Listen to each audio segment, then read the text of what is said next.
Madison County Live. And good news is brought to you by these great sponsors. Hey everyone, welcome back to Madison County Live. I have some great ladies here. Introduce yourself. Hi, I'm Mariah Smith, the Volunteer Coordinator with Hospice Care Plus. All right. And I'm Brenna Wallhauser, the Director of Public Relations with Hospice Care Plus. All right. Hey, Brenna, I know something. Let's get off the table real quick. You wanted to highlight something to dispel some rumors going around, maybe? Yeah, we had a big change recently, a good change for us, something we've really dreamed about since 2008 when we opened the Compassionate Care Center, and that is that we have now sold our Berea building, which was our central office, really for all of our programs except the Compassionate Care Center. So hospice home care, palliative home care, bereavement, administrative staff, they were all there.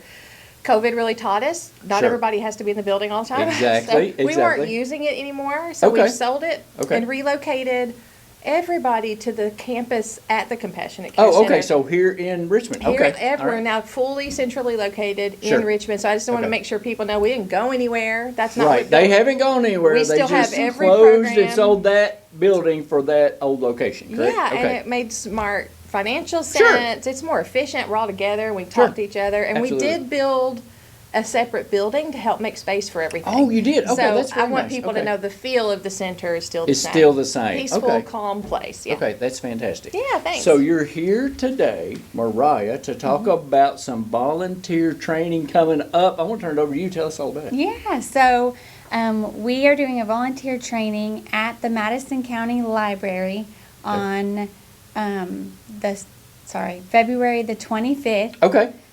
Saturday, 9 a.m. to 4 p.m. Okay. And so it's an all-day training. We have our social worker, a nurse, chaplain, and myself there.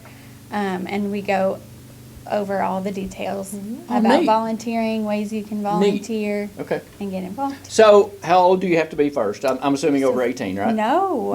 14. 14? Listen, I'm going to tell you, as a mom of former teenagers, when summer's getting close and they're not old enough for a paid job and you don't want them to do full-time gaming all summer, this is a great opportunity. Get them trained now. Oh, that's great. And they're ready to go when school's out. My daughter did it the minute she hit 14. That is cool. Great boost of her confidence. Great on a college application.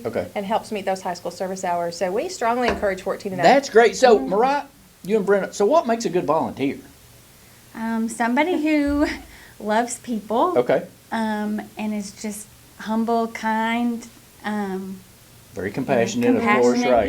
Yeah. I always cue some, when I do some volunteering, I'll go, this is the best way for Randy to do it. You just point and tell me what I'm supposed to do. Yeah, and we have a lot of flexibility in our programs, don't we? Because really, whether you have an hour a month or 4 hours a month, there's something we can plug you into.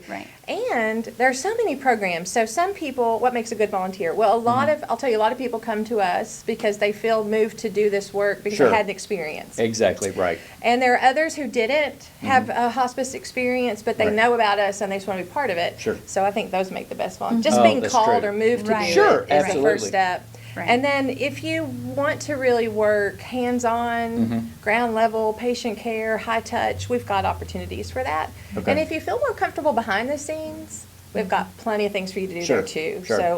And it's very popular to volunteer at the Compassionate Care Center. That's one of the top things people like. Because you can schedule it, and you're going to the same, so you can say, I'm going to volunteer on Sundays from 8 to 10 p.m. or something. Well, that's the thing, because like you said, it doesn't have to be 40 hours a month. It can be a couple hours a week or an hour in your spare time. And, even like our former mayor, Connie Lawson, she loves to not be on the schedule, but she likes to be one of the people we call if someone calls in. Oh, nice. That's cool. And you're working the hospitality desk, so you're dealing with people. You're greeting them, helping them find the room they're looking for, getting them to sign in, and we're still doing some COVID screening, so you're part of that too.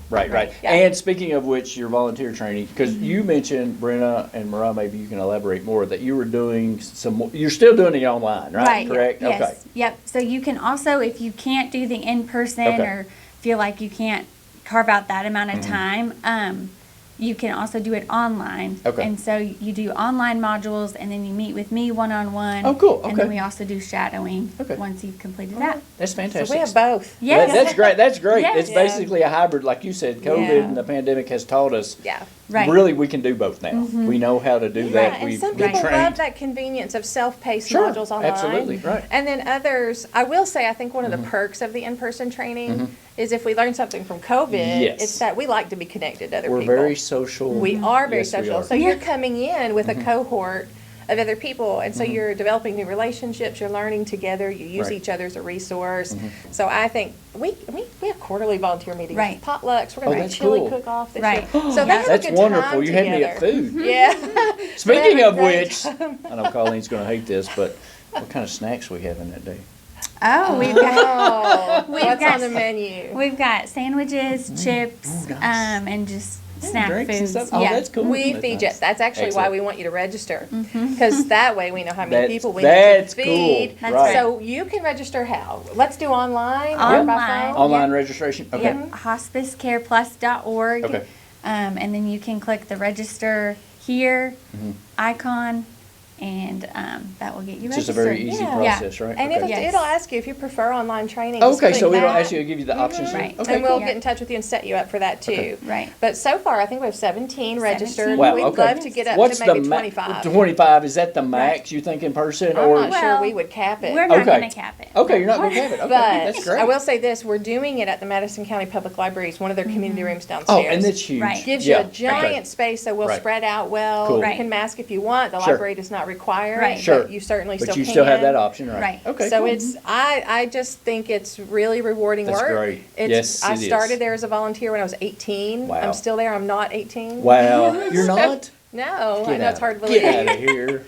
So it's been a very long journey for me, but it was because I was so impressed by what I saw. I thought it was very compelling, and it's special work, and we could really use you. And I know hospice, it involves a lot of folks. If you get to asking around, they know about it because they've had to experience that. Right. Yeah. And really it's just about, one thing, Randy, people say to us is, I love what you do. I don't know how you do it. I think it's very sad. And I do want to say one thing about that. It is like that chapter of life is like all others. Right. Yeah. There's sadness, but there's also hope. There's joy. There's humor. Right. And I think it's just deeply gratifying. You know, you're helping people. Most of our patients are being cared for at home. You're helping them be in the place that they want to be at that time, with the people they want to be for many months, hopefully, while we're caring for them. Right. And that feels good to make happen. So there is hope and joy in the work, and there will be sad moments for sure, but mostly hopeful, good work. Yeah, absolutely. And of course, we can't forget, if you want to donate to hospice, you can always donate, and I know you can do that online as well. You can, and I will say we are in the middle of a spring campaign to raise money to help build that new building. Good. It's called the Building Better Together campaign, short one. If you're interested in supporting it, and gosh, we would appreciate that. Go to HospiceCarePlus.org, and you will see a link to the Building Better Together campaign. Okay. All right. Ladies, thanks for coming in. One more time, when's the training? It is February the 25th, Saturday. All right. Hey, folks, sign up. Please, HospiceCarePlus.org or call Mariah. Yeah, give Mariah a call. Say, I want those free snacks. Exactly. That's right. Hey, ladies, thanks for coming in. Thank you, Randy. Thanks, folks. Thanks for watching.